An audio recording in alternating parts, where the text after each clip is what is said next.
Welcome to Motivational Humanity. You are not alone. You know, one of the hardest things I've ever had to learn in my life and in my research is this: not everyone you love is meant to stay. And saying that out loud, even now, makes my heart tighten a little.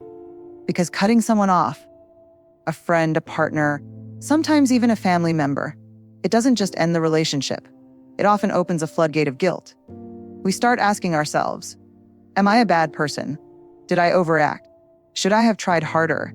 And if you're wired for empathy, like so many of us are, that guilt can feel unbearable. But here's what I want to unpack today. Guilt isn't always a sign that you've done something wrong. Sometimes it's just evidence that you have a heart. So today, let's talk about how to overcome the guilt of cutting someone off.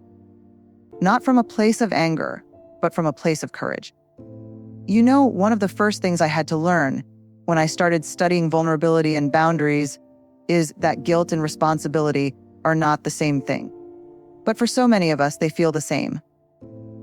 When we finally choose to walk away from someone, maybe a friend who's been manipulating us for years, or a partner who keeps taking and never giving, that voice in our head starts whispering, maybe I'm the problem.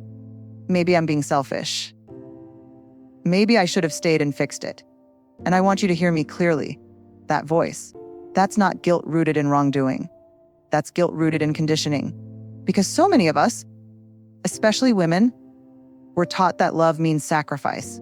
That if we care enough, we'll stay, we'll endure, we'll keep trying no matter what it costs us. So when we finally draw a line, when we say, I can't keep doing this, the guilt feels unbearable. It's like our nervous system doesn't know what to do with self-respect. Let me tell you about someone I once worked with. Let's call her Emily.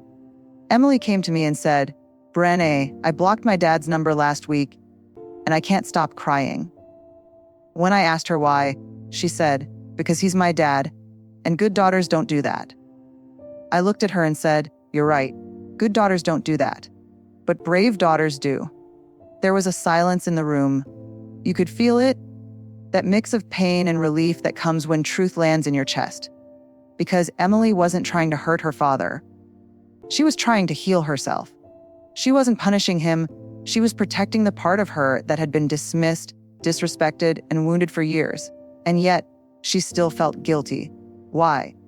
Because we've been taught that love and boundaries can't coexist. But that's a lie.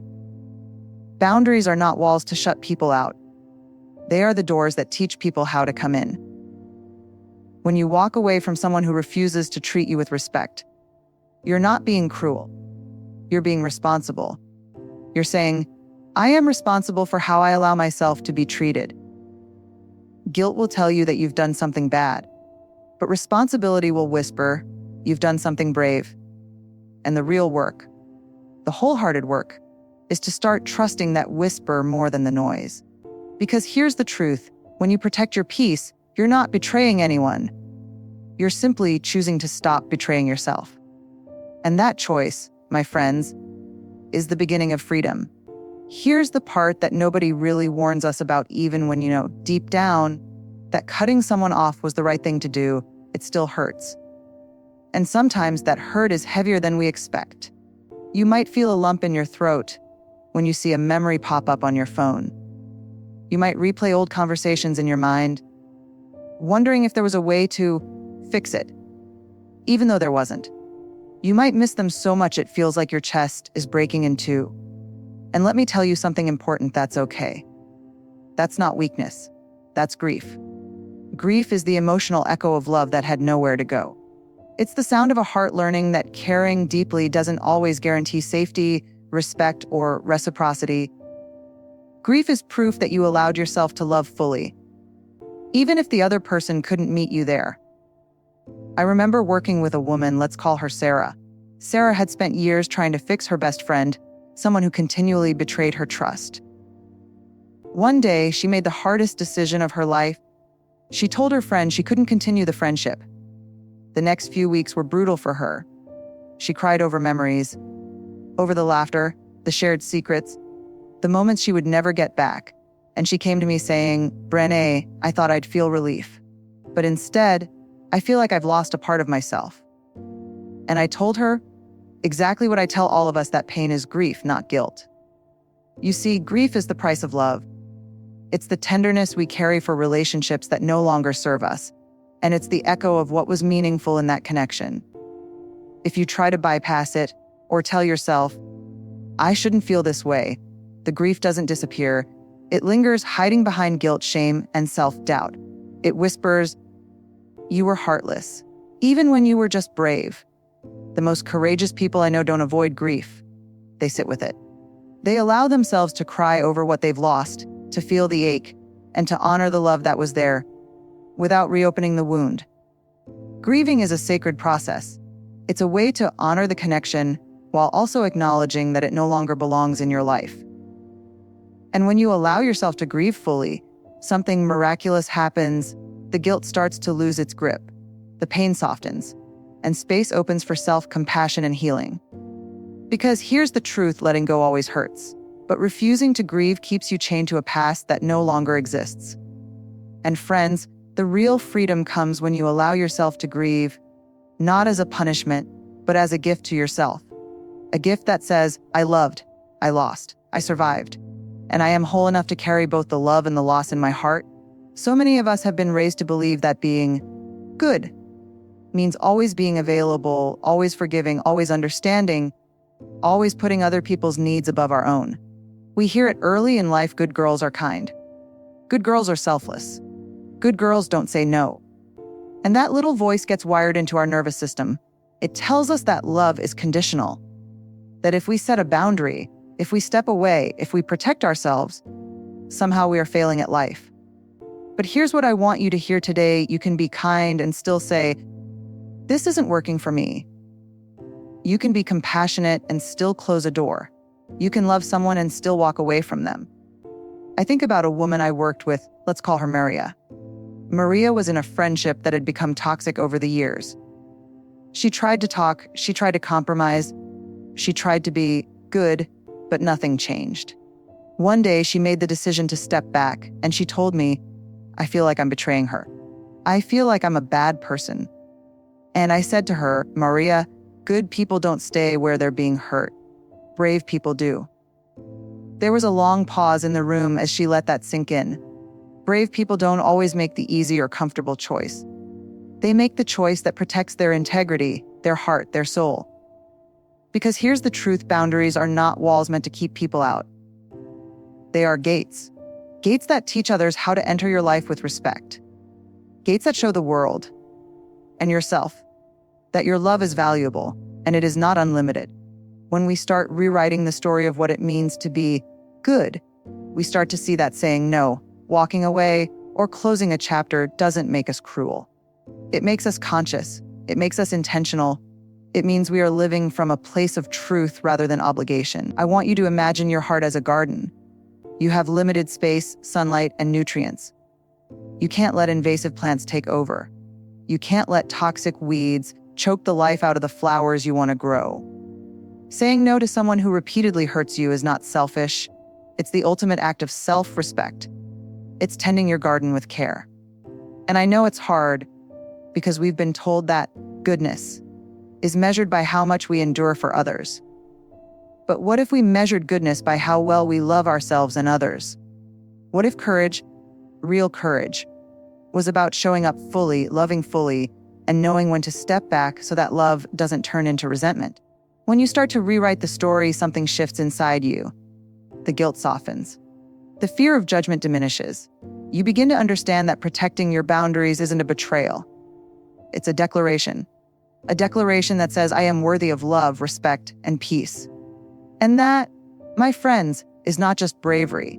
That is liberation. Once you've made the decision to step away from someone who no longer serves your well-being, one of the hardest challenges is learning how to replace guilt with gratitude. Because guilt is loud. It's persistent. It can sneak in at the quietest moments. When you're sipping your coffee in the morning, scrolling through old photos, or lying awake at night replaying conversations in your mind. It whispers, you're a bad person. You should have stayed. You're too harsh. But gratitude, real, wholehearted gratitude, is quieter. It's soft, steady, and profoundly healing. And it begins with one simple truth: even painful relationships teach us something valuable. I want you to think about a woman named Chloe. Chloe had a best friend who betrayed her in ways that cut deep. For years, she felt torn between loyalty and self-preservation.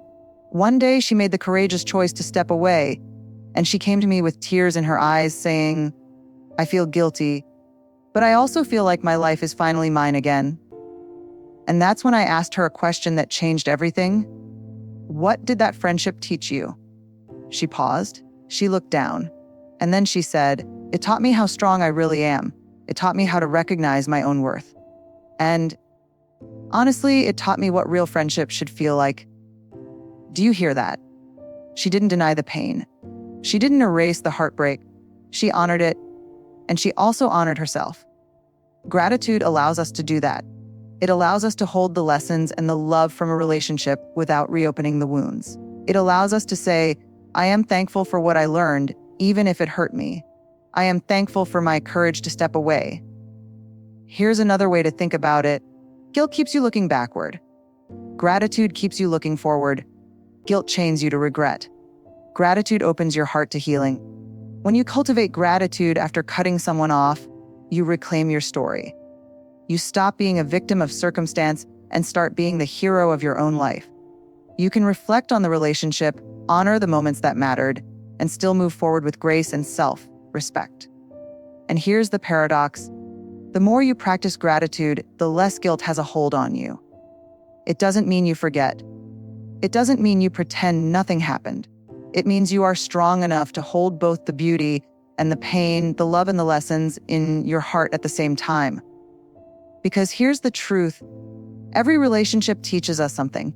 Every heartbreak, every betrayal, every ending carries a gift, if we are brave enough to look for it. And when you focus on that gift, when you practice gratitude instead of guilt, something incredible happens. You start to feel lighter. You start to feel free. You start to trust yourself again. And that, my friends, is how healing begins. Even after you've stepped away, after you've grieved, after you've found gratitude, there will still be days, and maybe even weeks, months, or years, when guilt creeps back in. It will whisper, maybe you were too harsh. Maybe you overreacted. Maybe you should have stayed. And on those days, it's easy to feel like you've undone all the progress you made.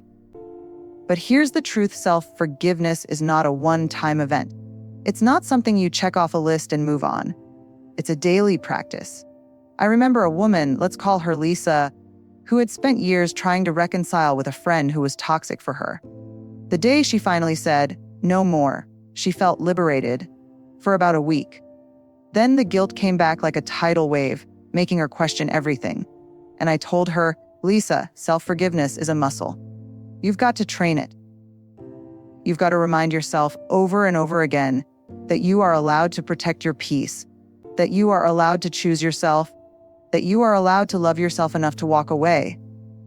So how do we practice this muscle every day? We start by speaking gently to ourselves, saying things like, "I did what I needed to do. I am allowed to protect my peace. I can hold love and distance in the same heart."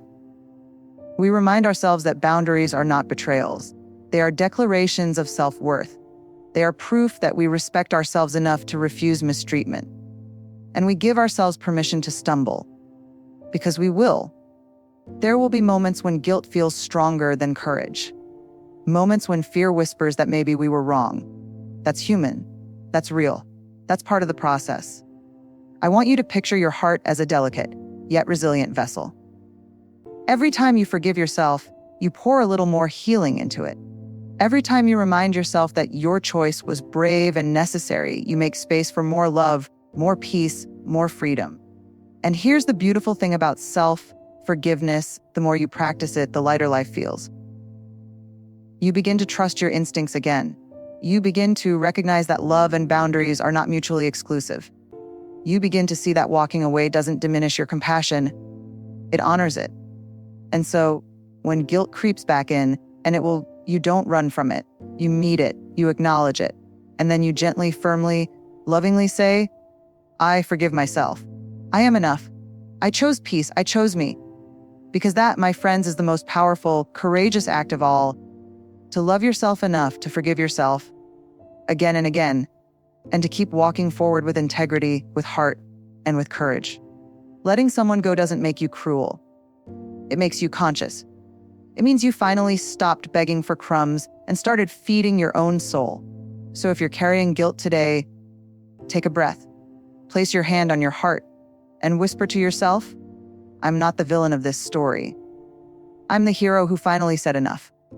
Because sometimes the most loving thing you can do is walk away. And that, my friends, is what courage looks like in real life.